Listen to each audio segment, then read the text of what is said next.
I stood in the emergency room at 2 a.m., still in my hospital scrubs, watching my husband Derek pack his BMW with suitcases I'd never seen before.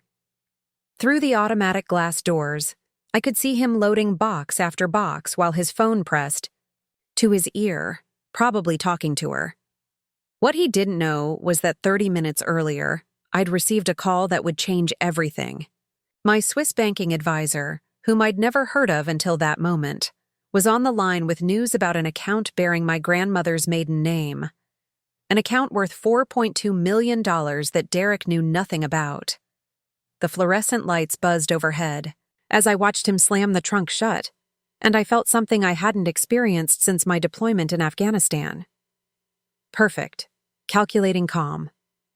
The same clarity that had saved my unit during that roadside bombing in Kandahar was washing over me now, except this time the enemy was the man I'd shared a bed with for 6 years. "Ma'am, are you all right?" asked Jenny, one of the night shift nurses who'd worked with me for 3 years at Seattle General. She followed my gaze to the parking lot where Derek was now getting into his car, engine already running. "I'm perfect," I replied, pulling out my phone. With 3 quick taps, I accessed our joint banking app. The screen showed exactly what I'd discovered 2 hours ago when I tried to transfer money for our mortgage payment. Every account we'd built together over 6 years of marriage showed the same devastating number. $0, but Derek had miscalculated. Badly. My phone buzzed with his call. I declined it, watching through the glass as his face twisted with frustration in the driver's seat. He tried again, declined. On the 3rd attempt, I answered, "Sarah, baby, I can explain everything." His voice was desperate, the smooth confidence I'd fallen for completely gone. "I know how this looks, but I needed to make some investments. The construction company hit a rough patch, and I had to move money around temporarily." "Temporarily," I repeated, my voice steady. Interesting choice of words for someone loading his car at 2 a.m. "I'm not leaving. I need some space to think, to figure out how to fix this." Through the glass, I could see him gesturing, frantically as he spoke, his free hand running through his hair the way it always did when he lied. The same gesture I'd seen when he claimed he was working late while actually apartment hunting with Miranda, his secretary who'd suddenly become his business partner 6 months ago. "Derek," I said quietly, "did you really think I wouldn't find out about the condo you purchased in Bellevue? Or the joint account you opened with Miranda? Or perhaps the vacation rental you've been paying for in Maui where you two have been planning your new life?" The silence on the other end stretched long enough for me to watch his face go pale in the car. Finally, "How did you—" "I'm a trauma nurse, not an idiot. I notice details, like how you've been wearing cologne to work lately. How your credit card statements started showing charges in neighborhoods you had no reason to visit. How you suddenly became interested in my family history, asking questions about my grandmother's estate that you'd never cared about before. That last part wasn't entirely true. Yet. But watching his reaction confirmed what I'd begun to suspect during that strange phone call from Geneva. Somehow, Derek had known about the Swiss account. The timing of his financial devastation and that mysterious inheritance call couldn't be coincidental. "Sarah, listen to me. No, you listen." I walked away from the nurse's station toward the break room where I could speak privately. "I've spent the last 2 hours reviewing every financial document we have. 6 years of marriage, Derek. 6 years of me working double shifts to support your construction company while you complained about cash flow. 6 years of me postponing my plans to open a private practice because you needed just a little more time to get established." My voice remained level, but I could feel the familiar tightness in my chest that reminded me of those last months in Afghanistan when trust became a luxury we couldn't afford. 6 years of believing we were building something together while you were apparently building an exit strategy. It's not like that. The business is real. The problems are real. I was trying to protect you from the stress. By stealing $127,000 from our joint accounts? By liquidating my retirement fund without my signature? By taking out a second mortgage on our house that I knew nothing about? Each number hit like a precision strike. I'd spent my years in the Army learning to assess threats and respond with overwhelming force. This was no different. Derek's breathing was audible through the phone. How could you possibly know all that already? Because unlike you, I understand the value of reconnaissance. I've been watching Derek, learning, documenting. I paused, watching him squirm in his car through the hospital windows. The question is, did you think I was stupid, or did you think I was weak? Sarah, you're a veteran. You're the strongest person I know. This isn't about strength. Then it was stupidity. You thought the woman who survived 3 tours in Afghanistan, who put herself through nursing school on the GI Bill, who's been managing trauma cases for 5 years, would somehow fail to notice her husband systematically destroying their financial life. The thing about Derek was that he'd always underestimated me. When we met at that veterans benefit 6 years ago, I was fresh out of nursing school, still adjusting to civilian life, still dealing with nightmares from my deployment. He'd seemed like stability, like the normal life I'd dreamed about during those long nights in Kandahar. A successful contractor, established in the community, ready to build something lasting. What I hadn't recognized then was that Derek was attracted to my vulnerability, not my strength. He'd fallen for the version of me that needed saving, not the version that could save herself. And when I'd grown stronger, more confident, more successful in my career, he'd begun looking for someone else who needed him. The Swiss bank account, I said quietly. Tell me about that. The sharp intake of breath on his end confirmed everything. I don't know what you're talking about. Derek, I'm giving you one chance to tell me the truth. How did you know about my grandmother's account in Geneva? Another long pause. Through the window, I could see him gripping the steering wheel with white knuckles. Your mother mentioned it once. At Christmas dinner 2 years ago. She said something about your grandmother keeping some money in Switzerland, but that it was probably nothing. That was a lie. My mother had died 3 years ago, and Derek had barely known my grandmother, who'd passed when I was 12. But his response told me everything I needed to know. He'd been researching my family background, probably hoping to find assets he could access or manipulate. Here's what's going to happen, I continued, my voice taking on the command tone I'd used with my unit in Afghanistan. You're going to sit in that car and wait. In approximately 10 minutes, you're going to receive several phone calls. The first will be from my attorney, who's been retained as of 1 hour ago. The second will be from the bank, confirming that all remaining assets have been secured. The third will be from the police, who may have questions about the forged signatures on several financial documents. You can't do this, Sarah. Half of everything we have is mine by law. You're absolutely right.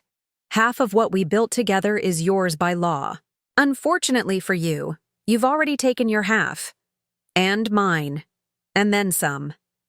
I could see him frantically typing on his phone, probably trying to call his attorney or Miranda or both.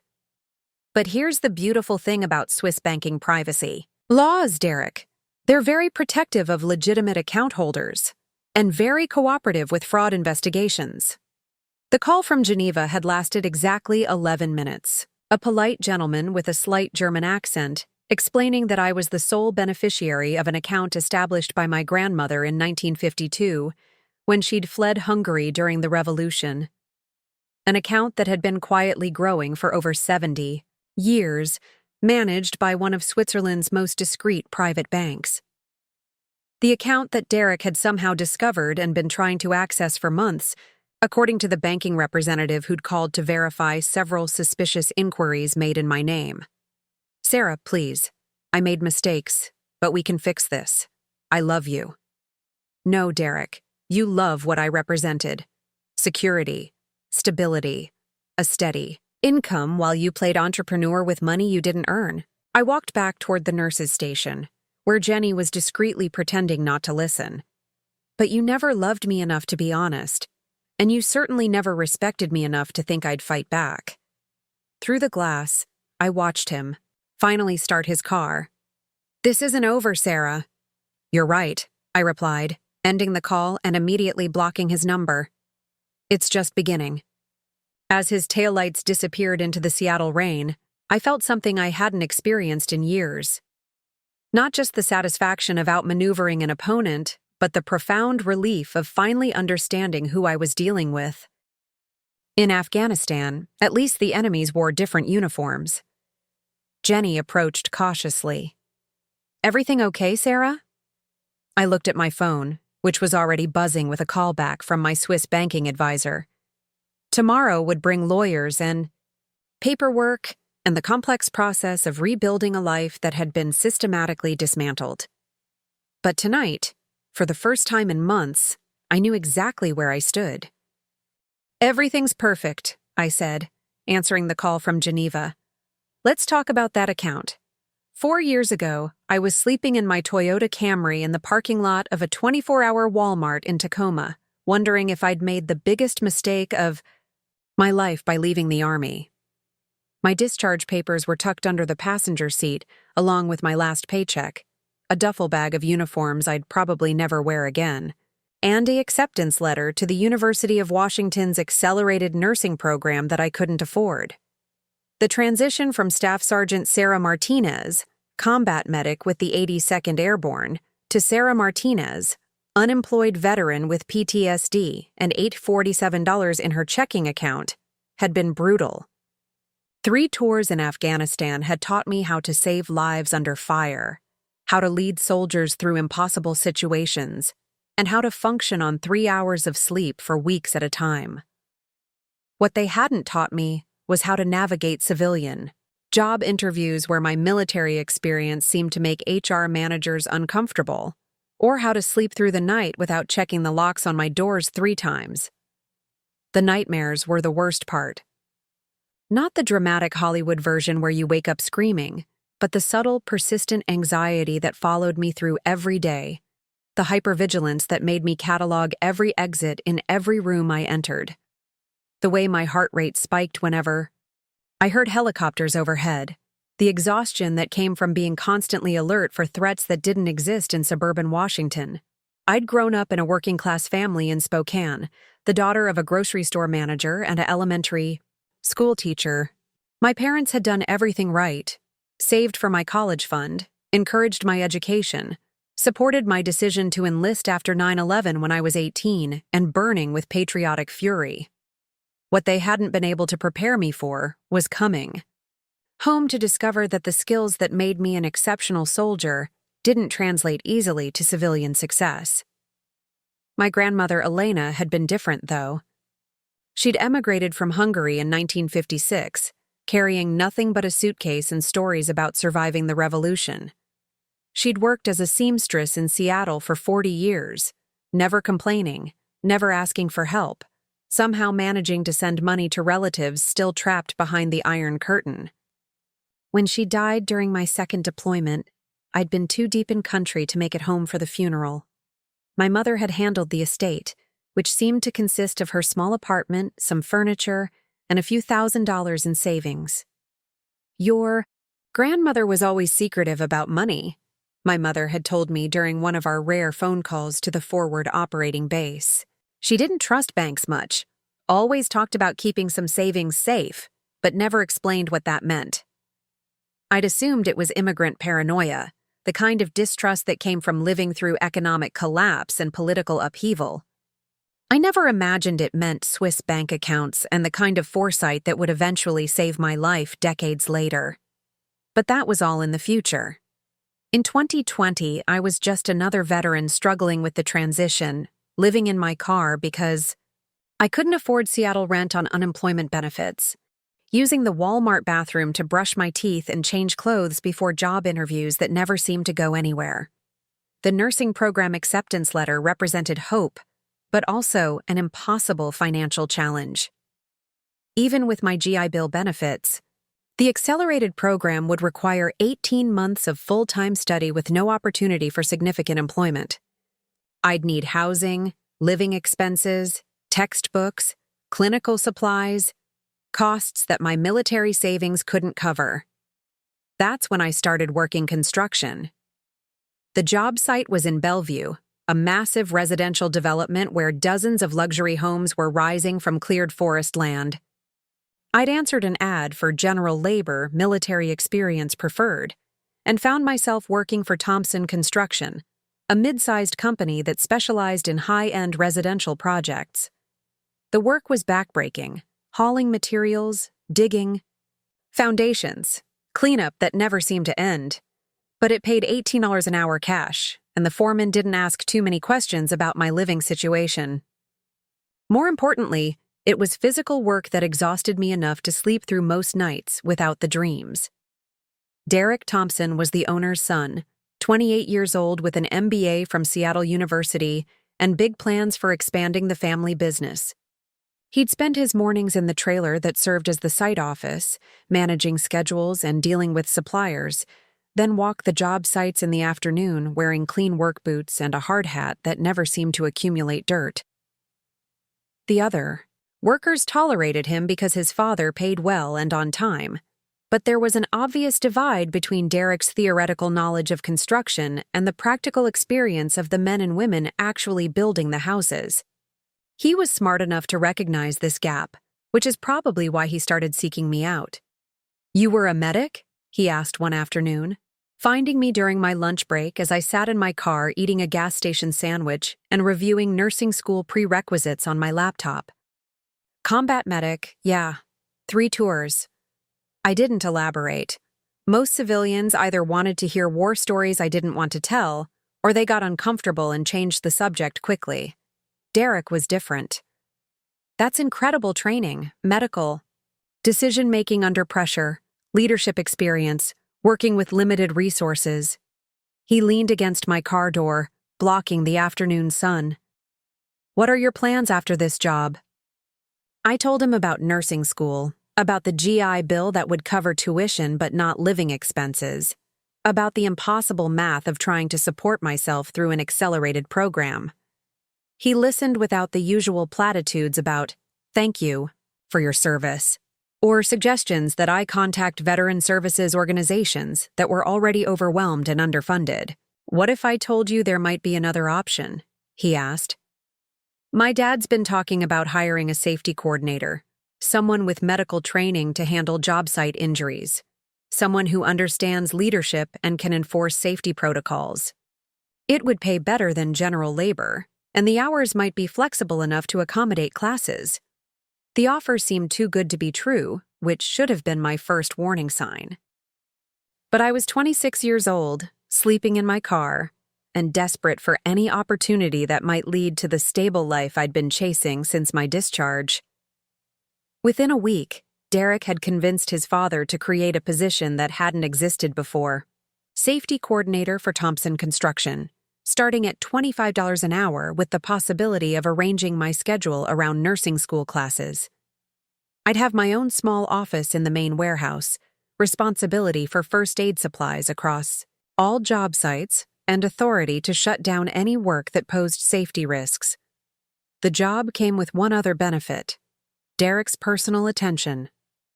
He'd stop by my office most days, ostensibly to discuss safety reports or injury statistics, but increasingly just to talk. About his plans for the company, about his frustration with his father's old-school approach to business, about his respect for my military service and medical training. "You're wasted on construction sites," he said one evening as we reviewed worker compensation claims in my tiny office. "Someone with your background should be running medical operations, not just treating scraped knuckles and minor cuts." It was flattering attention from someone who seemed to have his life figured out. Derek drove a new BMW, lived in a downtown condo, wore expensive clothes even to job sites. He talked about expansion plans, about contracts worth millions of dollars, about building something bigger than his father had ever imagined. More importantly, he seemed to see potential in me that I'd been struggling to see in myself. Where job interviewers had seen my military experience as potentially problematic, too rigid, too aggressive, too different, Derek saw valuable skills that could translate to civilian success.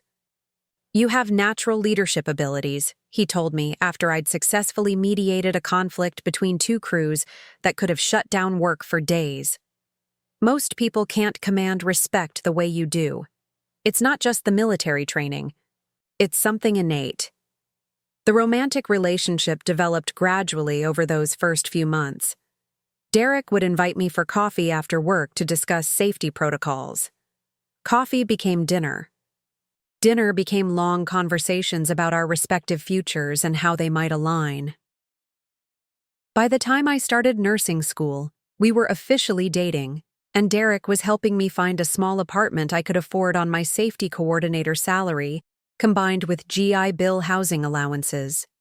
Nothing fancy, a studio in Capitol Hill with thin walls and questionable plumbing. But it was mine, and for the first time since leaving the Army, I felt like I was building toward something stable.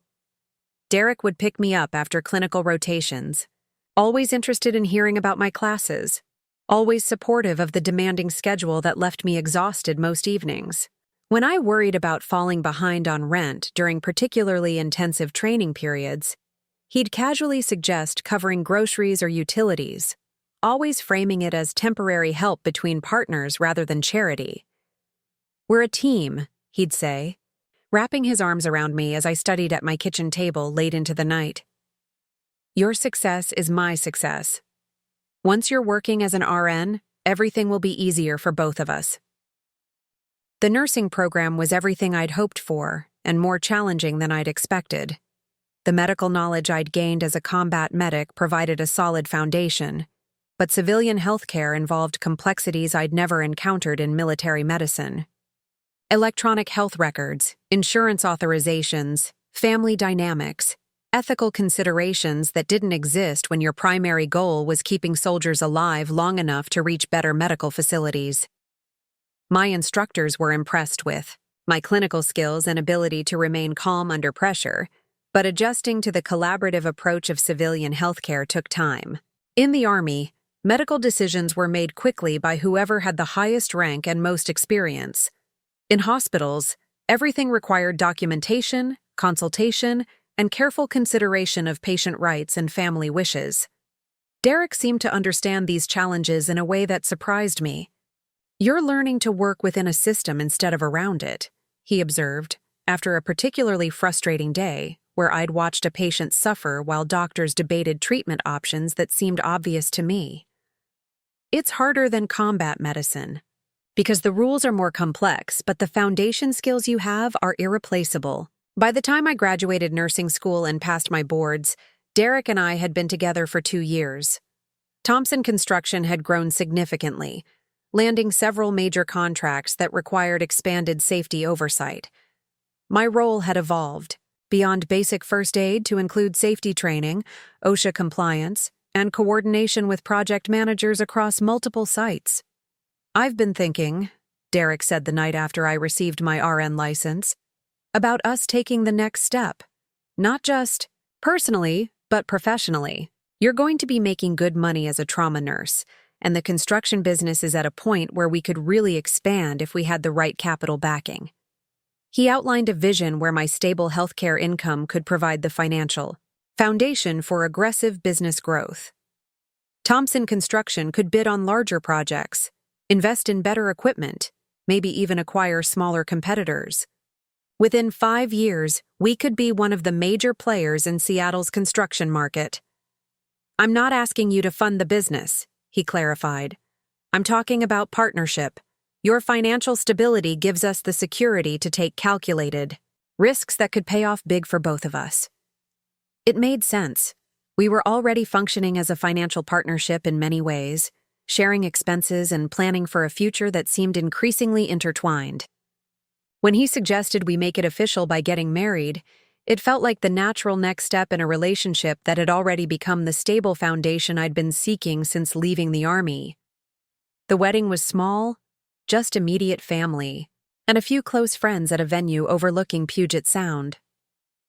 My parents flew in from Spokane, proud of how far I'd come from sleeping in my car to establishing a healthcare career, and marrying someone who clearly adored me.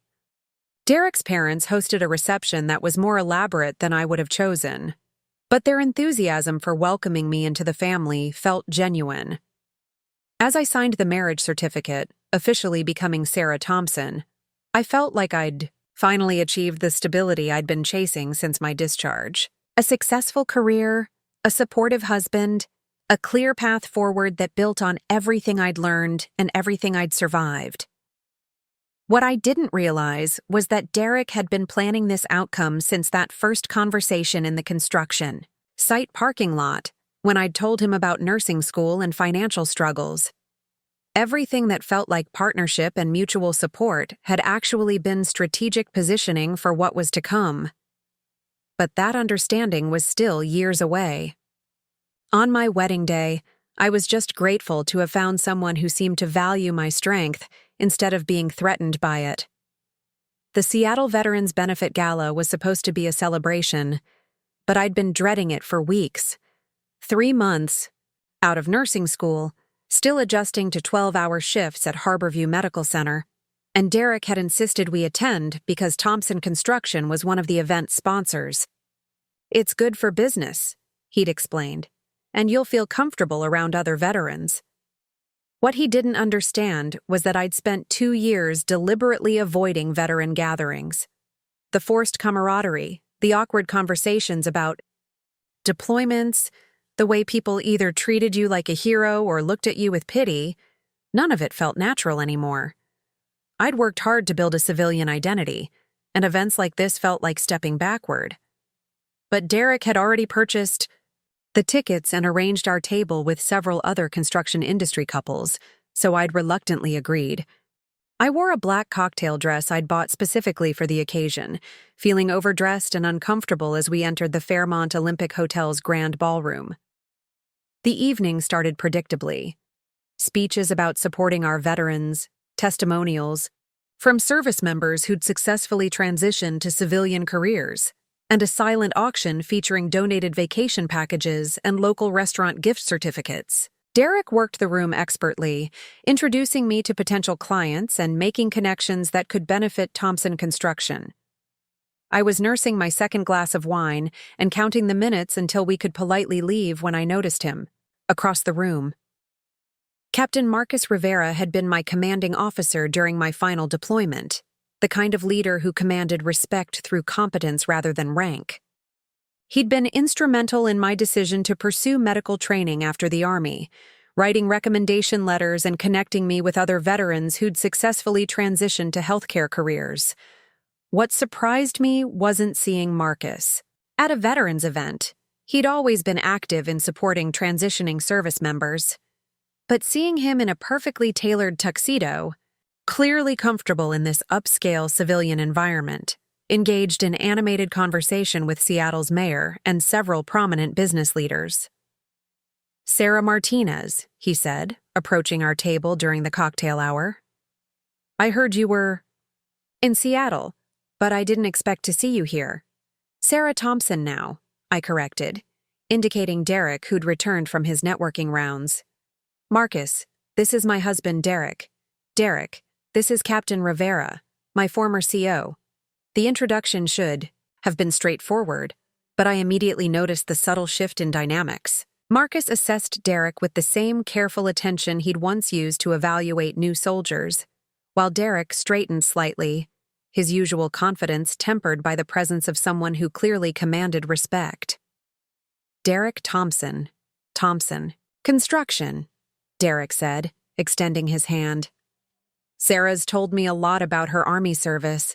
You must be proud of how well she's transitioned to civilian life." "Sarah was exceptional in the Army," Marcus replied, his handshake brief but firm. "One of the finest medics I ever worked with. Any success she's having now doesn't surprise me at all." What struck me was how differently the two men spoke about my military service. Derek always framed it as something I'd overcome or moved past, while Marcus spoke about it as a foundation that made everything else possible. "What brings you to Seattle?" I asked, genuinely curious. Last I'd heard, Marcus was stationed at Fort Lewis. but his presence at this high-profile civilian event suggested something had changed. "I transitioned out 6 months ago," he explained. "Started a consulting firm focused on helping corporations integrate veterans into leadership positions. Turns out there's significant demand for the kind of problem-solving and team management skills we developed in the service." Derek leaned forward with obvious interest. "That's fascinating. What kind of corporations?" "Tech companies, primarily. Microsoft, Amazon, several smaller firms that are scaling rapidly and need leaders who can perform under pressure." Marcus's smile was slight but genuine. The skills that made Sarah an outstanding combat medic, quick decision-making, working with limited resources, maintaining calm in crisis situations, those translate directly to corporate crisis management. The conversation continued through dinner, with Marcus explaining how he'd identified a gap in the civilian market for the kind of practical leadership skills military service developed. His consulting firm was already working with 6 major corporations, helping them recruit and properly utilize veteran talent that other companies were overlooking. "The biggest challenge isn't finding qualified veterans," he said, cutting his salmon with precision. "It's helping civilian managers understand how to recognize and leverage military experience effectively." Derek asked thoughtful questions about the business model and growth projections, but I could see him processing information differently than he usually did during business conversations. With potential Thompson Construction clients, he was always positioning himself as the expert, the one providing solutions. With Marcus, he was clearly trying to understand how someone with military experience had achieved rapid civilian success. After dinner, as Derek excused himself to the restroom, Marcus turned to me with more direct attention. "How are you really doing, Sarah?" And I don't mean the official answer. The question caught me off guard. "I'm good. Great, actually. Trauma nursing. Suits me, and Derek's been incredibly supportive." Marcus nodded slowly, but his expression suggested he was reading between the lines. "Trauma nursing makes perfect sense. You always thrived in high-pressure medical situations. But how are you finding the adjustment to civilian life overall?" It was a question I'd been avoiding, even in my own mind. Some days are harder than others. The hypervigilance hasn't completely gone away, and I still have trouble sleeping sometimes. But I'm managing. "And your husband? How does he handle those aspects of your transition?" I paused, realizing I'd never really discussed my PTSD symptoms with Derek in detail. Early in our relationship, I'd mentioned occasional nightmares and difficulty sleeping, but he'd seemed uncomfortable with the subject, often changing the topic or suggesting I focus on positive things instead. "He's very supportive," I said automatically, then added more honestly, "though I think he prefers to focus on my current success rather than dealing with military-related issues." Marcus's expression remained neutral, but I caught a flicker of something, concern maybe, or recognition. "That's not uncommon. Civilian partners sometimes struggle to understand that military experience isn't something you leave behind. It becomes part of who you are, for better and worse." Derek returned before I could respond, immediately steering the conversation back to business topics. He was particularly interested in Marcus's client acquisition strategies and the revenue potential of veteran-focused consulting. "You should consider expanding to the construction industry," Derek suggested. "There's definitely demand for better leadership training, and the safety-critical nature of construction work would benefit from military-style discipline and attention to detail." "Interesting idea," Marcus replied diplomatically, "though I've found that successful integration usually requires understanding how military skills can enhance existing civilian processes, rather than imposing military approaches on civilian operations." The subtle distinction seemed lost on Derek, who continued outlining how military-style management could solve various problems he'd observed in construction crews. I found myself embarrassed by his assumption that military experience was primarily about imposing discipline and following orders, when Marcus and I both knew it was much more complex. As the evening wound down, Marcus handed me his business card. "Stay in touch, Sarah. I'm always looking for exceptional veterans to recommend to clients, and your combination of medical training and leadership experience is exactly what several companies have been requesting." "She's pretty committed to nursing," Derek interjected smoothly. "And we're building something together with the construction business." "Of course," Marcus agreed, "but it's always good to keep options open." The corporate world is finally recognizing the value of military-trained medical professionals, especially for crisis management and employee wellness programs.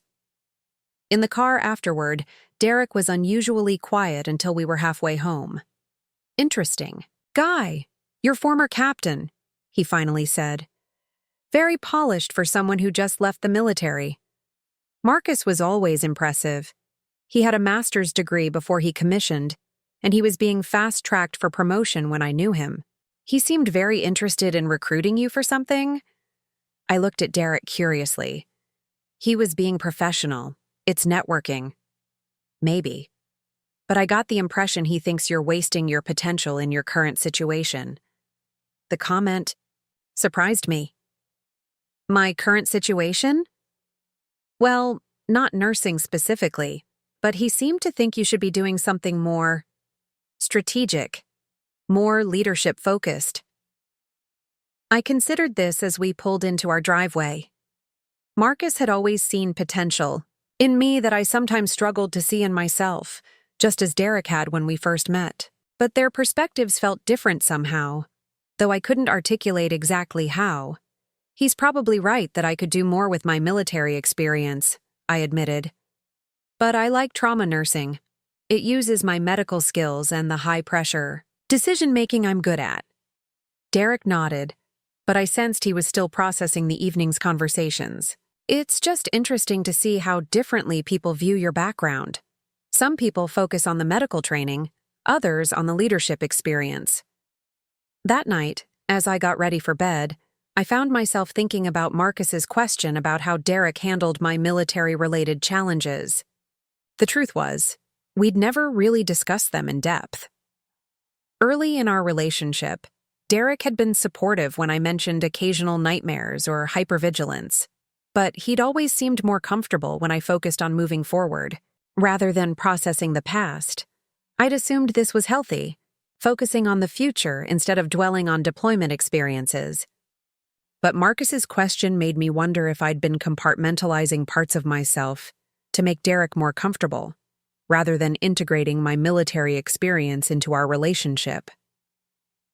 The thought was unsettling, so I pushed it aside. Derek had been nothing but supportive of my career and my goals. If he preferred to focus on my civilian achievements rather than my military service, that seemed like a positive thing.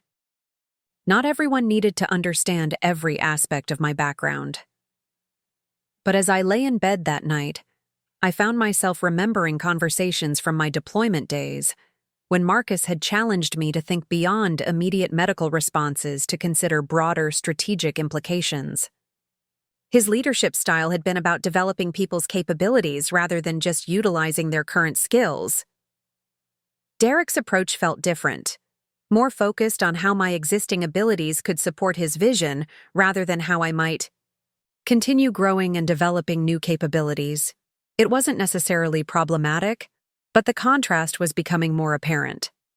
I fell asleep wondering what opportunities I might be missing by not exploring the kind of corporate consulting Marcus had described, not because I was dissatisfied with nursing, but because part of me was curious about what other applications my military experience might have.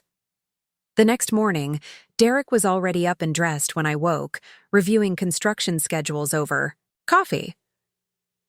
"I've been thinking about last night," he said as I joined him in the kitchen. "Maybe we should explore some of those networking opportunities your captain mentioned. Not for career changes necessarily, but for business connections. Thompson Construction could benefit from the kind of contacts he's developing in the corporate world." I poured myself coffee, noting how quickly Derek had redirected Marcus's suggestions toward his own business interests. That's not really what he was offering. Maybe not directly, But relationships like that can lead to unexpected opportunities. You never know when a corporate consulting firm might need construction services for office expansions or facility management. As Derek outlined potential business synergies, I realized he'd spent the entire evening evaluating how Marcus's success might benefit Thompson Construction, rather than considering what it might mean for my own professional development. It was a subtle difference, but it left me with an uncomfortable feeling that would grow stronger over the following months, as I began to notice other ways Derek framed my achievements and opportunities primarily in terms of how they supported his goals, rather than my own growth. The first 2 years of our marriage felt like everything I'd dreamed of during those lonely nights in Afghanistan. Derek and I had found our rhythm as a couple, balancing my demanding 12-hour shifts at Harborview with his increasingly successful construction business. We'd moved from my tiny Capitol Hill studio to a beautiful craftsman house in Fremont, with a view of the canal, complete with a home office where I could study for continuing education courses, and Derek could manage Thompson Construction's expanding operations. Our Sunday mornings had become sacred. Derek would wake up early to get fresh bagels from the Jewish bakery on 15th, while I made coffee in the French press he'd bought me for our first anniversary. We'd spread the Seattle Times across our kitchen table and spend hours reading, talking, about everything from local politics to our plans for renovating the back deck. Those quiet domestic moments felt like the civilian life I'd imagined during deployment. Peaceful, stable, shared with someone who genuinely seemed to enjoy my company. "I love watching you in your element," Derek said one Sunday as I explained a particularly complex trauma case I'd handled that week. A construction worker had fallen from scaffolding, suffering multiple fractures and internal bleeding that required split-second triage decisions. You get this look of complete confidence when you're talking about medical situations, like you know exactly what needs to happen and how to make it happen. It was the kind of appreciation I'd never experienced before Derek. Previous boyfriends had seemed intimidated by my military background or uncomfortable with the intensity I brought to work. Derek genuinely admired my professional competence, often asking detailed questions about my cases and celebrating my successes with the same enthusiasm he showed for his own business victories. Thompson Construction was thriving beyond Derek's most optimistic projections. The residential market was booming, and Derek had positioned the company perfectly to capitalize on Seattle's growth. He'd landed contracts for 3 major developments, each representing months of steady work and significant profit margins. More importantly, he'd begun establishing relationships with architects and developers that could sustain the business for years. "I want to show you something," he said one evening, spreading architectural drawings across our dining room table. The plans showed a stunning contemporary home in Bellevue, all clean lines and floor-to-ceiling windows, with a price tag that made me whistle softly. "This is our next project?" I asked, studying the detailed specifications. "This is our next home," Derek corrected, his smile wide with excitement. "The client backed out at the last minute, and I've been thinking, we could afford this now. Between your salary and the construction business, we're in a completely different financial position than we were 2 years ago." The numbers he showed me were impressive. My trauma nursing salary had increased significantly with experience and additional certifications, while Thompson Construction's revenue had tripled. We had substantial savings, strong credit, and the kind of stable dual income that made mortgage companies eager to work with us. "It's beautiful," I admitted, running my fingers over the blueprints. "But it's also a massive commitment. Are we ready for something this big?" Derek sat beside me, pointing out features he'd specifically requested. A home office suite where we could both work, a gourmet kitchen perfect for entertaining, a master bedroom with views of Lake Washington. "Sarah, we've been ready. We're not the struggling couple we were when we met. You're one of the most respected trauma nurses at Harborview, and I'm building Thompson Construction into a major player in Seattle's residential market. This house represents what we've accomplished together." The idea was simultaneously thrilling and terrifying. The house would cost more than anything I'd ever imagined owning, but Derek's financial projections showed it was well within our means. More importantly, it represented a level of success that felt almost surreal considering where I'd been just 4 years earlier, sleeping in my car and wondering if I'd ever achieve stability. "Let's do it," I said, surprising myself with the decision. "But I want to be involved in every financial decision. This is too big for assumptions or surprises." Derek's enthusiasm was infectious. "Absolutely. We're partners in everything, remember? Your financial expertise and my construction knowledge, we'll build this together." The construction process became our shared project over the following 18 months. Derek handled the technical aspects while I managed the budget and timeline, applying the same systematic approach I used for patient care to ensure every detail was properly coordinated. I found myself genuinely excited about decisions I'd never expected to care about. Tile selections, lighting fixtures, landscape design, because they represented our future together. My nursing career was flourishing as well. I'd been promoted to charge nurse in the trauma unit, a leadership role that combined my medical skills with the kind of crisis management I'd learned in the Army. Younger nurses sought my guidance, and attending physicians trusted my clinical judgment. The work was demanding but rewarding in ways that reminded me why I'd been drawn to medicine. "You should consider pursuing your nurse practitioner degree," suggested Dr. Patricia Chen, the trauma unit medical director, during one of our monthly reviews. "Your combination of clinical experience and leadership ability would make you an excellent NP. We could use someone with your background in our emergency department." The suggestion was flattering, but daunting. A nurse practitioner program would require 2 years of advanced study, significant tuition costs, and reduced work hours during clinical rotations. It would also mean prescription authority and increased autonomy in patient care, a level of responsibility that excited and intimidated me. When I discussed the possibility with Derek that evening, his response was immediately supportive. "That's incredible, Sarah. How much would it increase your earning potential?" I explained that nurse practitioners in emergency medicine could earn 40–50% more than staff nurses, with opportunities for additional income through consulting or teaching. The financial benefits were significant, but I was more excited about the expanded scope of practice. "You should absolutely do it," Derek said decisively. "We can handle the temporary income reduction, and the long-term benefits are obvious. Plus, having a nurse practitioner wife would be great for business networking. Healthcare connections are valuable in construction. You never know when we might need medical expertise for workplace injury cases or employee wellness programs." His enthusiasm felt genuine, though I noticed how quickly he'd connected my potential. Advancement to business benefits for Thompson Construction. It wasn't necessarily problematic. Couples should support each other's success. But something about framing my professional development in terms of his business advantages felt slightly off. Still, Derek's practical support was invaluable. He researched NP programs, helped me organize application materials, and created a financial plan that would sustain us through 2 years of reduced income.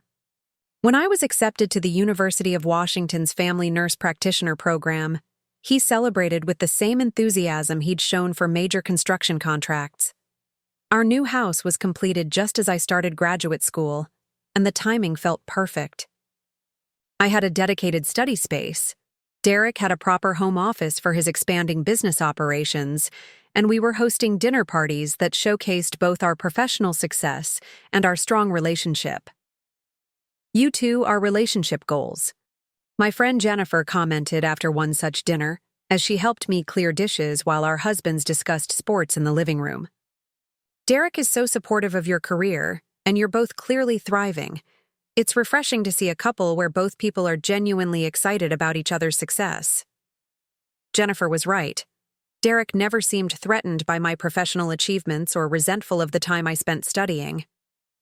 When I had to miss social events because of clinical rotations or board exam preparation, he handled our social obligations graciously, often bragging about my academic performance to his business associates.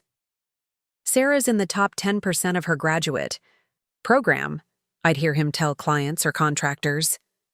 She's going to be a nurse practitioner specializing in emergency medicine. The amount of responsibility and decision-making authority that involves is incredible. His pride seemed genuine, and I appreciated having a partner who understood that my career ambitions were as important as his business goals. Too many of my female colleagues had partners who paid lip service to supporting their education while subtly undermining their efforts with complaints about neglected household responsibilities or reduced social availability. Derek was different. He picked up household tasks without being asked, scheduled social events around my clinical schedule, and genuinely seemed excited about the future we were building together. When I received my first clinical evaluation praising my exceptional diagnostic skills and professional maturity, he insisted we celebrate with dinner at Canlis, one of Seattle's most expensive restaurants. "I'm proud of you," he said over champagne, reaching across the table to take my hand. "Watching you excel in grad school while managing everything else, it's inspiring. You're going to make an incredible nurse practitioner." The moment was perfect, except for a nagging thought I'd been trying to suppress. Over the past year, as my studies had become more demanding and my clinical responsibilities more complex, I'd noticed that our conversations increasingly focused on my achievements in terms of how they reflected on us as a couple, rather than on my personal growth or satisfaction. Derek was genuinely supportive, but his support often felt like investment in our shared success rather than celebration of my individual accomplishments. He was proud of having a nurse practitioner, wife, proud of our beautiful house, proud of the life we'd built together, but I was beginning to wonder if he was proud of me as a person, independent of what I contributed to our partnership. The thought felt ungrateful. Derek had been more supportive of my education and career than any partner I'd ever had. He'd made significant financial sacrifices to support my graduate school plans, and he consistently praised my achievements to anyone who would listen. Most women would be thrilled to have such an encouraging husband. But as I progressed through my NP program and gained more confidence in my clinical abilities, I found myself wanting conversations about medicine that went beyond how my career might benefit our shared goals. I wanted to discuss complex cases because they fascinated me, not because they demonstrated my competence to potential business contacts. I wanted to explore opportunities for professional development because they excited me intellectually, not because they increased our household income. These were subtle distinctions, and I wasn't even sure they were fair criticisms. Derek's support was genuine and consistent. If he took pride in my achievements as part of our shared success, wasn't that what marriage was supposed to involve? But sometimes, late at night when I was studying pharmacology or reviewing diagnostic procedures, I'd remember conversations with Marcus Rivera about the importance of continued professional growth and intellectual challenge. Marcus had always pushed me to think beyond immediate applications to consider broader implications and possibilities. Derek's support felt different, more focused on optimizing my current trajectory than challenging me to consider new directions. It was loving and practical, but it lacked the intellectual curiosity that had always motivated my best work. As our second wedding anniversary approached, I found myself grateful for everything Derek had brought to my life while simultaneously wondering what opportunities I might be overlooking by focusing so completely on our shared path forward. The contradiction felt uncomfortable, so I pushed it aside. Derek loved me, supported my ambitions, and had helped me achieve a level of stability I'd never imagined possible. If something felt missing, it was probably just the normal adjustment challenges that came with balancing marriage, advanced education, and demanding career responsibilities. We were building something beautiful together, and I was determined not to let abstract concerns about intellectual compatibility undermine the concrete happiness we'd achieved. The changes started so gradually that I almost missed them entirely. Like how hypothermia sets in. You don't realize you're losing body heat until you're already in danger. By the time I finished my nurse practitioner program and started working in the emergency department at Northwest Medical Center, Derek and I had been married for 3 years, and I was earning nearly twice what I'd made as a staff nurse. Everything should have felt perfect. "Sarah, we need to talk about the quarterly taxes," Derek said one evening as I came home from a particularly brutal 12-hour shift. I'd handled 2 cardiac arrests, a multi-vehicle accident, and a domestic violence case that had left me emotionally drained. All I wanted was a glass of wine and 20 minutes of silence. Derek was spread across our dining room table with financial documents, his laptop open to what looked like multiple spreadsheets. The business had some unexpected expenses this quarter, and I think it makes sense to adjust how we're handling the joint account contributions. I poured myself wine and sat across from him, trying to focus despite my exhaustion. "What kind of expenses?" "Equipment purchases, mainly. A new excavator and some specialized tools that were necessary for the Redmond project. Plus, I had to front some subcontractor payments when their invoicing got delayed." He showed me a series of receipts and bank statements. "The cash flow situation is temporary, but I need to reduce my contribution to household expenses for the next few months." The numbers he was showing me represented a significant gap in our shared financial responsibilities. As my income had increased with the NP position, Derek had suggested we maintain proportional contributions to joint expenses based on our respective earnings. Now he was proposing that I cover a larger percentage while Thompson Construction dealt with what he described as temporary cash flow issues.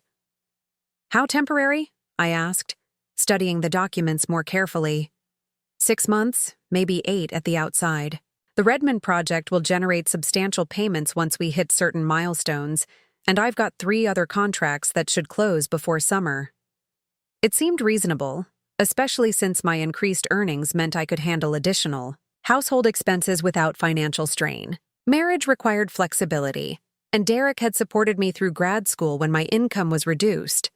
This felt like a natural reciprocation. "Of course," I agreed. "We're partners. When one of us needs support, the other steps up." Derek's relief was obvious.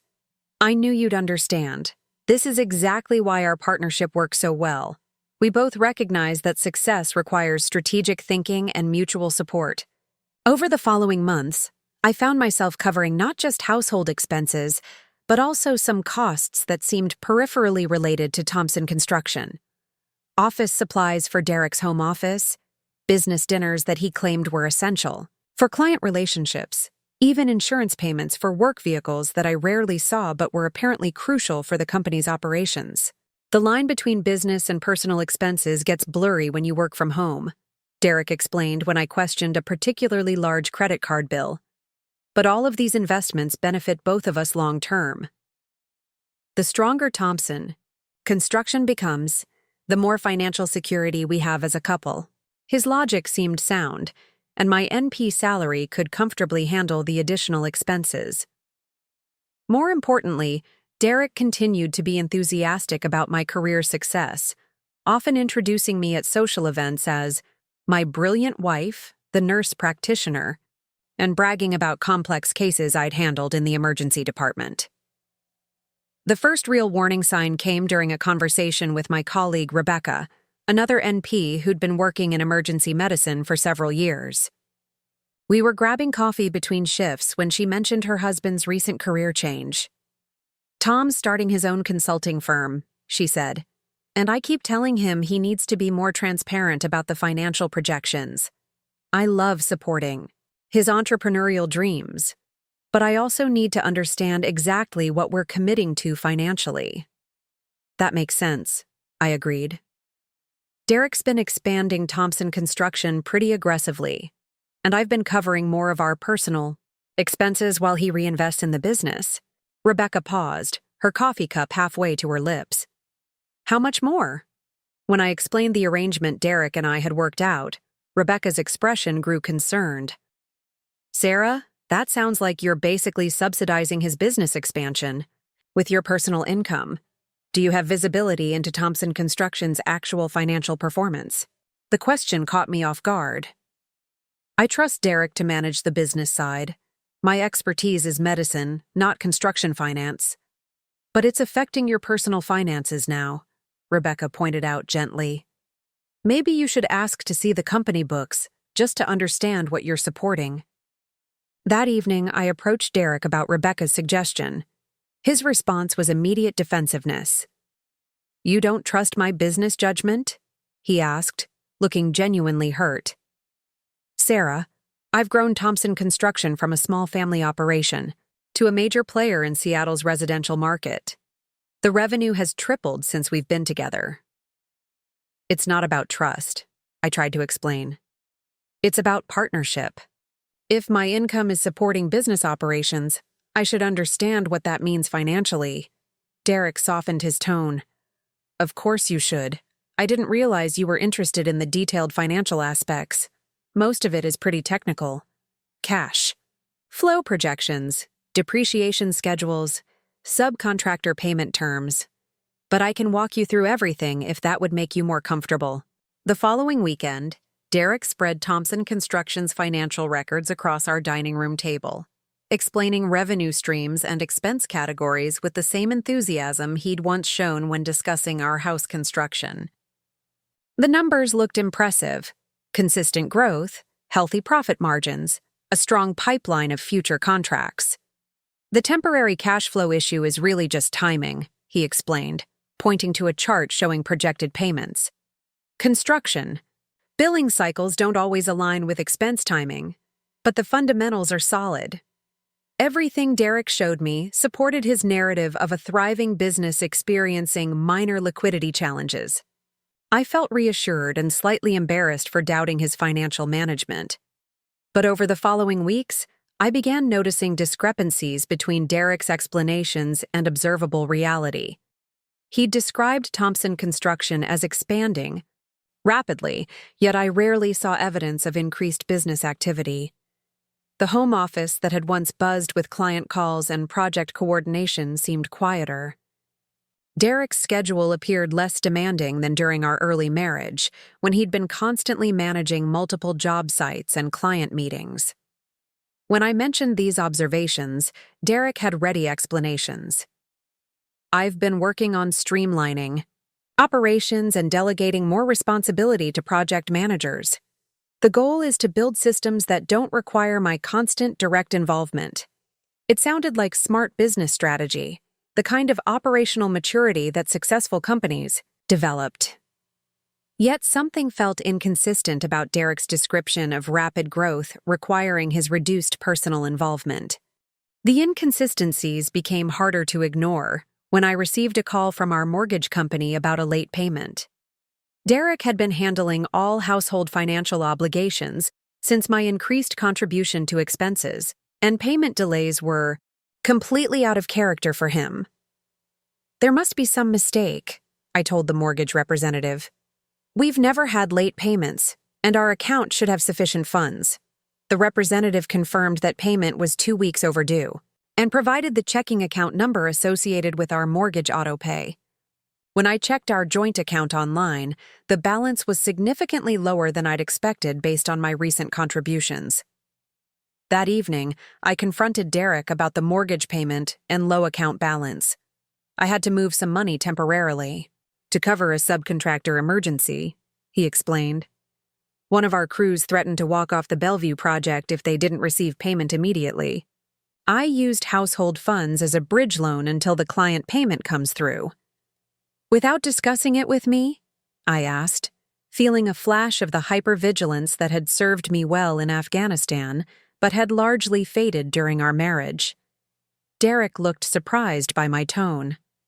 "Sarah, you told me you wanted me to handle household financial management. I made a judgment call to protect both our interests. The Thompson Construction contract is worth 6 figures. Losing that project would have been devastating for both of us."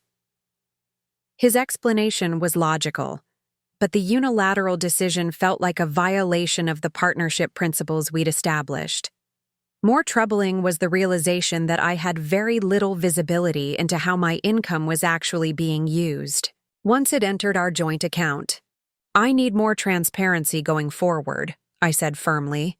If my income is covering business expenses even temporarily, I need to be informed before those decisions are made. Derek agreed immediately, promising better communication about any future financial juggling. But over the following days, I found myself paying closer attention to our financial patterns, and what I discovered was deeply concerning. My contributions to our joint account were consistent and predictable, but withdrawals seemed to follow no pattern I could understand. Large amounts disappeared regularly, always with Derek's explanations about business necessities or investment opportunities, but the timing and frequency suggested something more systematic than temporary cash flow management. When I tried to access Thompson Construction's business banking online to better understand the relationship between personal and business finances, I discovered that Derek had changed the account passwords and my access had been revoked. Security protocol, he explained when I asked. We've had some issues with cybersecurity in the construction industry, and my accountant recommended limiting access to essential personnel only. I'm your wife, not a security risk, I pointed out. Of course not. But you're not involved in day-to-day business operations, so there's no need for you to have ongoing access. If you need specific information, just ask me, and I'll get you whatever you need. The distinction felt significant. I'd gone from being a partner with financial transparency to being someone who needed to request information about how my own income was being used. That night, lying in bed while Derek slept beside me, I realized I felt more isolated and suspicious than I had since our early dating days. The trust and partnership that had defined our marriage was being eroded by a series of small decisions that individually seemed reasonable, but collectively suggested a fundamental shift in our relationship dynamics. I began keeping more careful track of my income and contributions, documenting the discrepancies between Derek's explanations and observable financial patterns. It felt like preparing for a medical diagnosis I hoped I wouldn't need to make, but my Army training and nursing experience had taught me the importance of accurate documentation when something felt wrong. The comfortable assumptions I'd made about our marriage and our financial partnership were being replaced by the same careful assessment techniques I used when a patient's symptoms didn't match their reported condition. And increasingly, Derek's explanations weren't matching the symptoms I was observing in our relationship. The discovery happened at 2:17 a.m. on a Tuesday in March, and it wasn't even intentional. I'd been called in for an emergency surgery, a construction worker who'd fallen through a roof, multiple trauma, the kind of case that required every bit of my military medical training and civilian education combined. By the time we'd stabilized, him and I'd finished the paperwork. It was past 2 a.m., and I was running on pure adrenaline and caffeine. Derek's car wasn't in our driveway when I got home, which wasn't entirely unusual. He'd mentioned having drinks with clients and construction. Industry networking often ran late, but as I unlocked our front door, I heard his voice coming from his home office, engaged in what sounded like an intense phone conversation.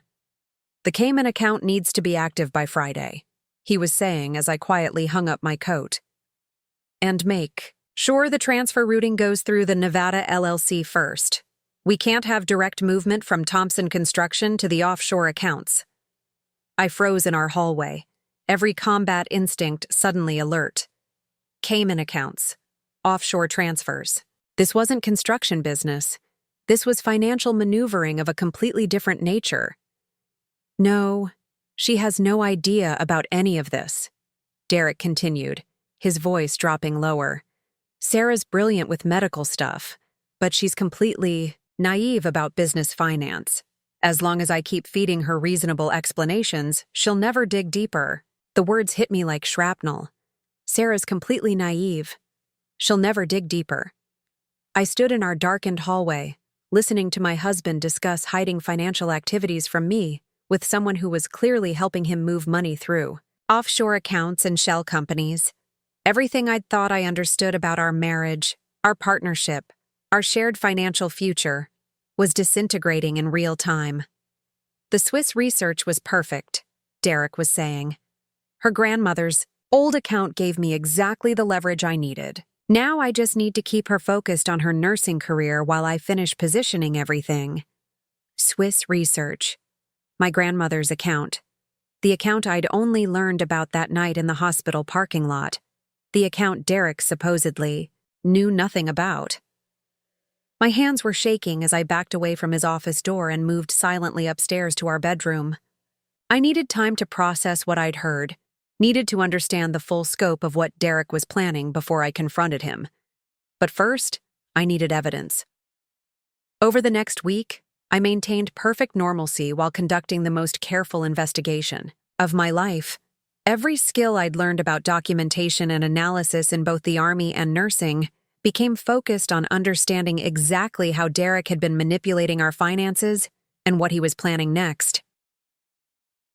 The first breakthrough came when I remembered Derek's password patterns. He'd always used variations of his childhood dog's name combined with significant dates, and after 3 attempts, I accessed his laptop while he was at a supposed job site meeting. What I found was staggering in its complexity and breathtaking in its betrayal. Derek had been systematically draining our joint accounts for over 18 months, but not randomly. Every withdrawal, every business emergency, every temporary cash flow solution had been part of a methodical plan to transfer our shared assets into accounts I knew nothing about. Thompson Construction was barely operational.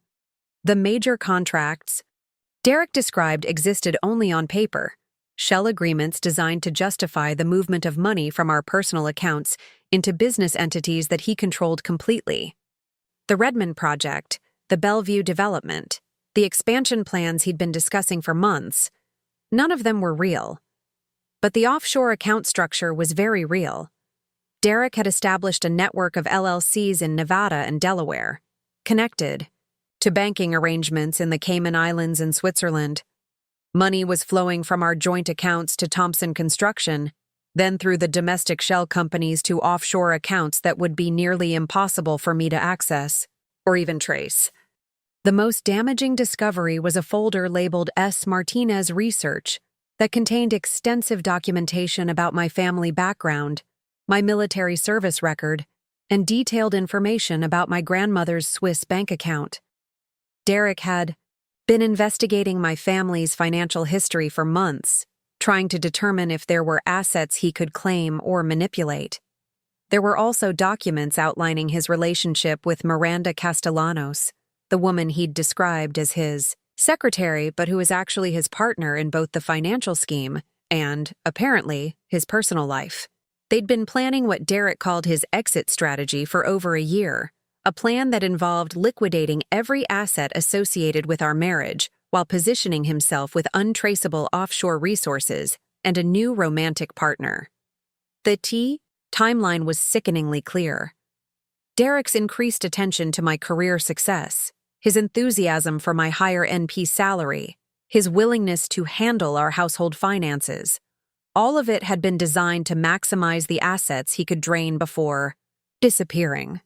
But he'd made one critical miscalculation. The Swiss bank account Derek had discovered through his research on my family was real, but his information was incomplete.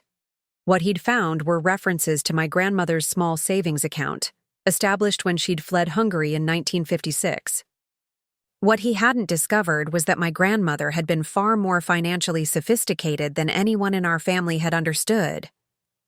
The call I'd received that night in the hospital parking lot had been from Heinrich Müller, a private banker in Geneva, who'd been managing what turned out to be a substantial investment portfolio that my grandmother had built over 40 years of careful saving and remarkably prescient investing. An account worth $4.2 million that Derek had been trying to access using forged documents and fraudulent authorization letters. Mrs. Thompson, Heinrich had explained during our second conversation, your husband has made several attempts to claim beneficiary rights to this account. Our security department flagged these inquiries because the documentation appeared falsified, and the personal information provided didn't match our records for Elena Martinez. Heinrich had been trying to reach me for weeks, But Derek had been intercepting calls and mail, convinced that he could eventually find a way to access what he believed was a modest inheritance account. Now, sitting in my car outside Northwest Medical Center during my dinner break, I was reviewing documents that Heinrich had sent via encrypted email. Not just account statements showing the $4.2 million balance, but legal documentation proving that my grandmother had established this account specifically to provide security for her descendants, with particular provisions designed to protect the funds from fraudulent access. My phone rang. Derek, as he had been calling multiple times each day since I'd started working longer shifts and coming home later. "Hey, babe." His voice was carefully casual. "How's your shift going? Still planning to be home by 8? "Probably closer to 9, I replied, keeping my tone normal. "We've got a complex case that's requiring extended monitoring." "No problem. I'll have dinner ready whenever you get home." "Oh, and Sarah? I've been thinking about what you said regarding financial transparency. Maybe this weekend we could sit down and I could walk you through everything in more detail. I want you to feel completely comfortable with how we're managing our resources." The offer might have been reassuring a week ago. Now it felt like a predator offering to show me exactly how he'd been stalking me. "That sounds great," I said. "I've actually been wondering about some of the recent account activity myself." A brief pause. "Anything specific?" "Just the usual, wanting to understand how the business cash flow issues are resolving. And I've been curious about that call from Switzerland. Did you ever figure out what that was about?" Another pause, longer this time. "Switzerland? I don't remember any calls from Switzerland." "Really? I could have sworn you mentioned something about international business inquiries. Maybe I'm misremembering." "Yeah, probably just a spam call or something. You know how persistent those overseas scammers can be." I ended the call and immediately contacted Amanda Wilson, the attorney I'd consulted during my divorce research. Because yes, I'd been researching divorce attorneys for 2 weeks, ever since I'd realized that Derek's business difficulties were actually an orchestrated theft of our shared assets. "I need to see you tomorrow," I told Amanda. "And I need someone who specializes in international asset recovery and financial fraud." "That's quite a development from our last conversation," Amanda replied. "Should I assume the situation has escalated significantly?" "You should assume that everything I thought I knew about my marriage was a lie, and that I need to move very quickly to protect assets that my husband doesn't even know exist." That night, I lay beside Derek in our bed, watching him sleep peacefully, while I planned the most strategic operation of my life. He'd made the same mistake that had gotten enemy combatants killed in Afghanistan. He'd underestimated his opponent's intelligence and resourcefulness. Derek thought he was manipulating. A naive nurse who was too trusting and too busy to notice financial irregularities. What he'd actually done was steal from a combat veteran with advanced medical training, systematic problem-solving skills, and access to resources he couldn't imagine. In the morning, Derek would wake up to discover that his carefully planned exit strategy had become a trap that he'd built around himself. The hunter was about to become the hunted, and unlike Derek, I'd been trained for this kind of warfare. The next 72 hours required the same methodical precision I'd used during my most critical combat medical operations. Every action had to be perfectly timed, every piece of evidence secured, every potential escape route eliminated before Derek realized what was happening. First, I needed to document everything while maintaining complete operational security. During my lunch breaks at the hospital, I photographed every financial document I could access, created encrypted backups of Derek's computer files, and established a comprehensive timeline of the asset transfers. I used the same systematic approach I'd learned for medical record documentation: dates, amounts, account numbers, every detail that would be necessary to reconstruct the financial crime Derek had been committing. The Swiss account required immediate protection. Heinrich Müller connected me with an international attorney who specialized in asset security and fraud prevention. Within 48 hours, we'd implemented additional security protocols that would prevent any unauthorized access attempts, while also creating a documented trail of Derek's fraudulent authorization requests. your husband's attempts to access. This account constitute multiple felonies under both U.S. and Swiss law, explained Jonathan Pierce, the international attorney Heinrich had recommended. Wire fraud, identity theft, forgery, and attempted theft of assets exceeding $1 million. We have more than enough evidence for criminal prosecution. But criminal prosecution was secondary to asset recovery. Amanda Wilson's forensic accountant had been tracing the flow of our joint account funds through Derek's shell company network, and the pattern was even more systematic than I'd initially understood. He's been planning this for at least 2 years, Amanda explained during our emergency meeting on Wednesday evening. The timing coincides with your entrance into the nurse practitioner program. As your earning potential increased, he escalated the asset transfers. The psychological manipulation was as calculated as the financial theft. Derek had positioned himself as my biggest supporter precisely when he was planning my greatest betrayal. Every celebration of my career success, every expression of pride in my achievements, every gesture of partnership had been designed to maintain my trust while he systematically stole our future. The good news, Amanda continued, is that we can trace most of the transferred assets. Derek assumed that complex offshore structures would make recovery impossible, but he made several critical errors. The Nevada LLCs weren't properly established. Some of the transactions violated international banking regulations, and several transfers can be classified as fraudulent conveyances. By Thursday morning, I had assembled a comprehensive legal strategy while maintaining perfect normalcy at home. Derek had no idea that I'd discovered his scheme, and I was determined to keep that advantage until I could execute a complete counterattack. Chapter. Opportunity came Friday evening when Derek announced he needed to fly to Portland for a weekend construction industry conference. It's perfect timing, he said, packing his overnight bag with unusual care. Some potential investors who might be interested in Thompson Construction's expansion plans. This could be the breakthrough we've been working toward. I nodded supportively while mentally noting that there was no construction conference in Portland that weekend. Derek was meeting with Miranda Castellanos, who'd moved to Portland 6 months earlier to establish their post-divorce life together. That sounds like a great opportunity, I said. I'll probably work some extra shifts while you're gone. We're short-staffed this weekend. Derek kissed me goodbye with the same affection he'd shown throughout our marriage, apparently feeling no guilt about the elaborate deception he'd been orchestrating. As soon as his car disappeared down our street, I activated the plan I'd been developing all week.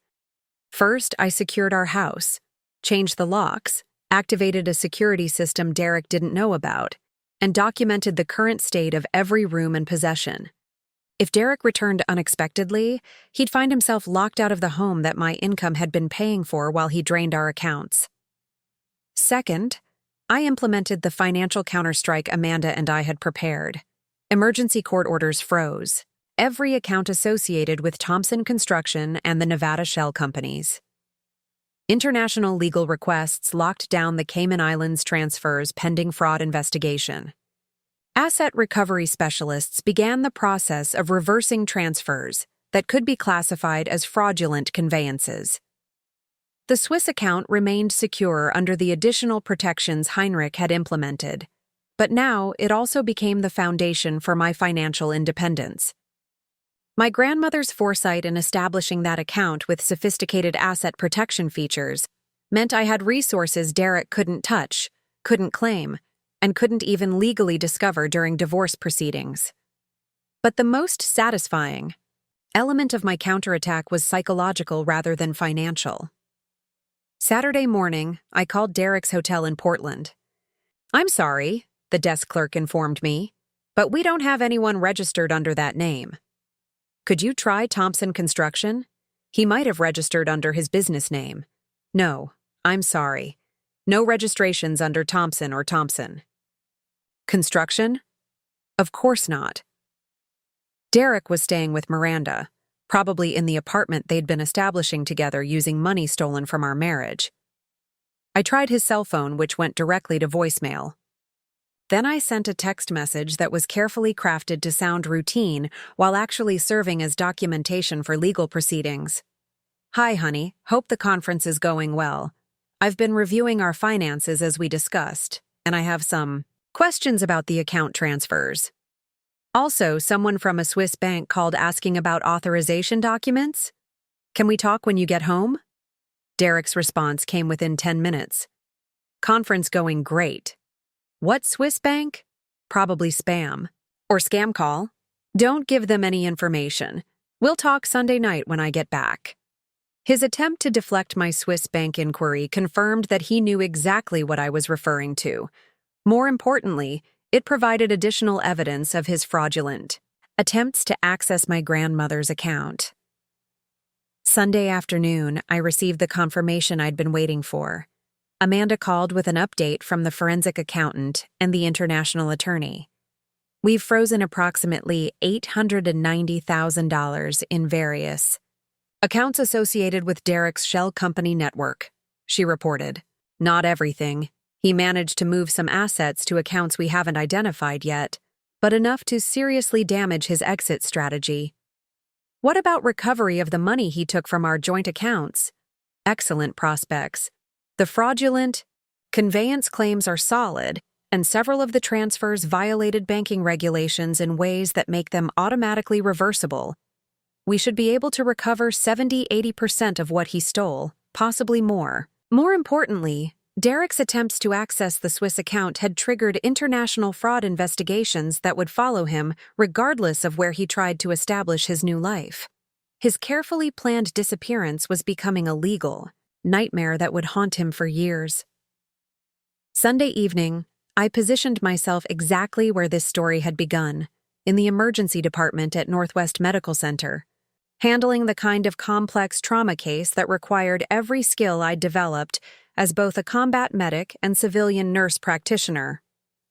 I was suturing a construction worker's laceration when my phone buzzed with Derek's call.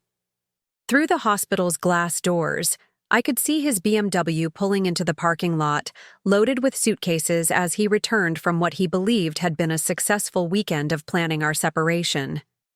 I declined his call and sent a text message. "In surgery. See you at home." But Derek wouldn't be coming home. By the time he discovered that his keys no longer worked in our locks, that his business accounts were frozen, and that his offshore financial network was under international investigation, I would be implementing the final phase of my counterattack. The combat medic who'd once treated wounded soldiers under enemy fire had learned new skills during 6 years of civilian life. Not just medical expertise, but strategic thinking, financial literacy, and the kind of systematic planning that Derek had never imagined I possessed. He'd spent 2 years maneuvering me into position for what he thought would be the perfect financial ambush. Instead, he'd positioned himself for destruction by someone who'd been training for this kind of warfare since she was 18 years old. The hunter had indeed become the hunted, and Derek Thompson was about to discover that he'd chosen the wrong opponent. Derek's first call came at 11:47 p.m. as I sat in my living room, watching through the window as he stood on our front porch, frantically trying his key in locks that no longer recognized him. I let it ring through to voicemail, then listened as his voice shifted from confusion to anger to something approaching panic.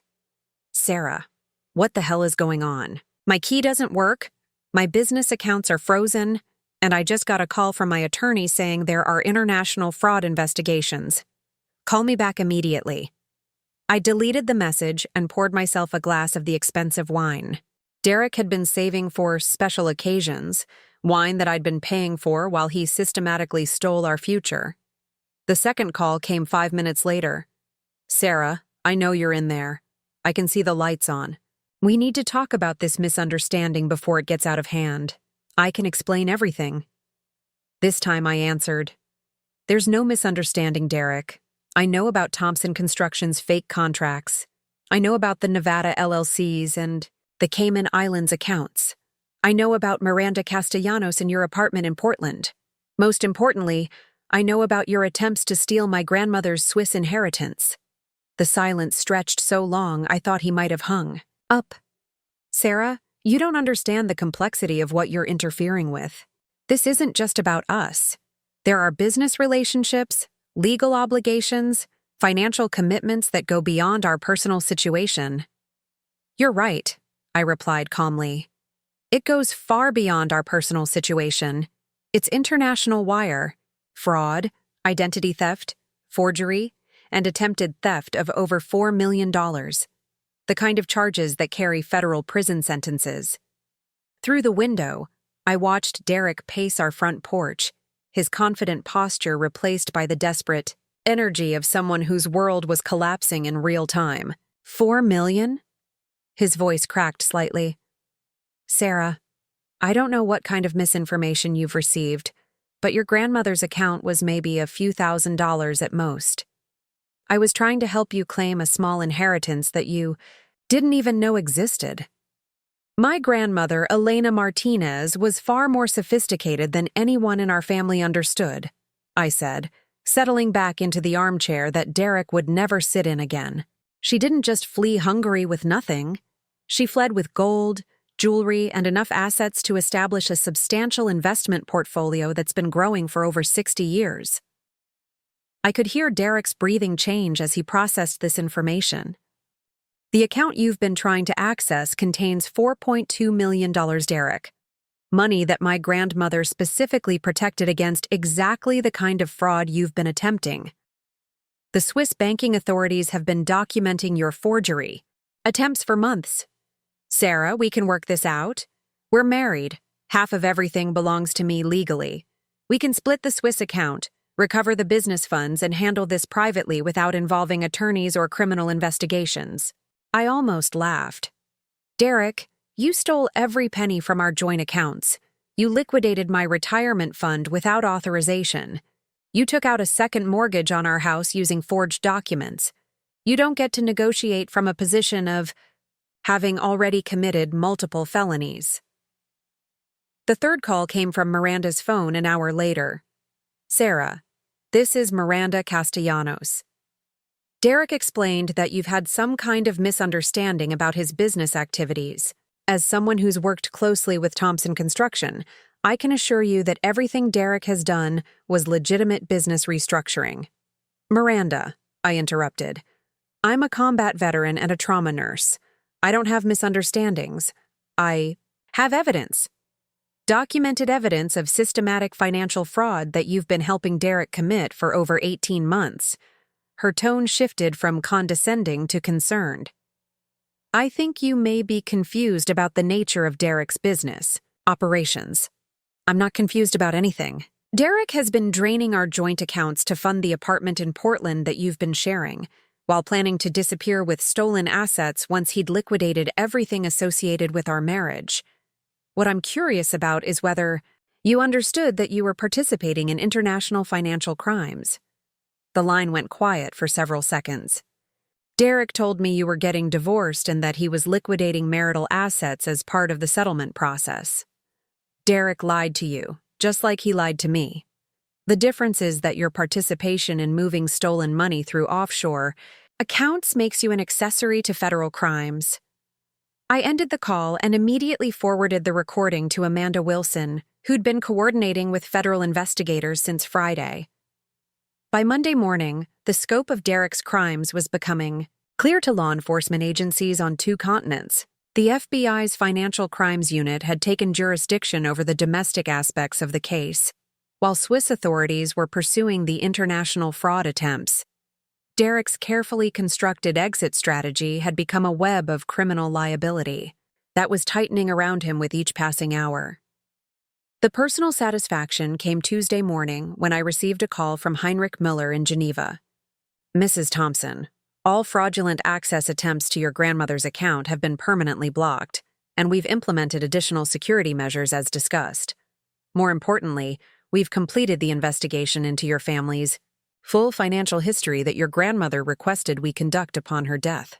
I'm sorry, what investigation? Your grandmother established specific instructions that upon her death, we should research whether any of her descendants had achieved professional or military distinction that would warrant additional financial support. Your military service record and medical career qualified you for what she called her courage inheritance, an additional portfolio she established specifically for descendants who demonstrated exceptional service to others. Heinrich paused, and I could hear papers rustling in the background. Mrs. Thompson, in addition to the $4.2 million account you're already aware of, your grandmother established a secondary trust worth approximately $2.8 million specifically, designated for descendants who served in military or medical capacities. I sat in stunned silence as Heinrich explained that my grandmother, the quiet seamstress who'd never spoken about money, had actually been a sophisticated investor who'd built multiple portfolios designed to support future generations of her family. The total inheritance amount is $7 million, Mrs. Thompson. Your ex-husband's attempts to steal this money actually triggered the investigation that revealed your eligibility for the complete inheritance. By Wednesday, Derek's desperate attempts to negotiate had escalated to threats, but even those were hollow. He had no leverage, no assets, and no legal standing. The offshore accounts had been frozen, the shell companies dissolved, and his attempts to claim marital rights to my inheritance had been blocked by prenuptial agreements that his own attorney had insisted we sign. Thursday morning brought the news I'd been waiting for. Derek had been arrested at Portland International Airport, attempting to board a flight to Costa Rica using a passport that federal investigators had flagged. Miranda had been arrested simultaneously at the same airport, carrying cash and documents that connected her directly to the money laundering operation. 6 months later, I stood in the trauma bay at Northwest Medical Center, treating a patient, whose injuries reminded me of cases I'd handled in Afghanistan. Complex medical situations that required split-second decisions, comprehensive treatment plans, and the kind of steady competence I'd developed through years of training and experience. My personal life had stabilized in ways I'd never imagined possible. The $7 million inheritance had been fully secured and professionally managed, providing financial independence I'd never dreamed of during those nights sleeping in my car outside Walmart. More importantly, I'd established the Elena Martinez Foundation, using part of the inheritance to provide emergency financial assistance to veterans transitioning to civilian careers. Derek had been sentenced to 8 years in federal prison for wire fraud, money laundering, and attempted theft of international assets. Miranda received 4 years as a cooperating witness. The recovery of stolen assets had been more successful than Amanda Wilson had initially projected. I'd eventually recovered 94% of the money Derek had taken from our joint accounts. But the real victory wasn't financial. It was psychological and spiritual, the recovery of my own sense of agency and competence that Derek had been systematically undermining for years. I'd learned to trust my instincts again, to recognize manipulation, and most importantly, to understand that the skills I'd developed in the military and nursing were applicable to every aspect of life, including protecting myself from people who mistook kindness for weakness. Last month, I received a letter from Derek in federal prison. He wanted to apologize, to explain that he'd lost his way, and never intended for things to escalate as they had. He hoped we could eventually find a way to forgive and move forward. I didn't respond to the letter, but I didn't throw it away either. It served as a reminder of how completely I'd misjudged someone I'd lived with for 6 years, and how important it was to remain vigilant about the people I chose to trust with my future. These days, my future looks exactly the way I want it to look.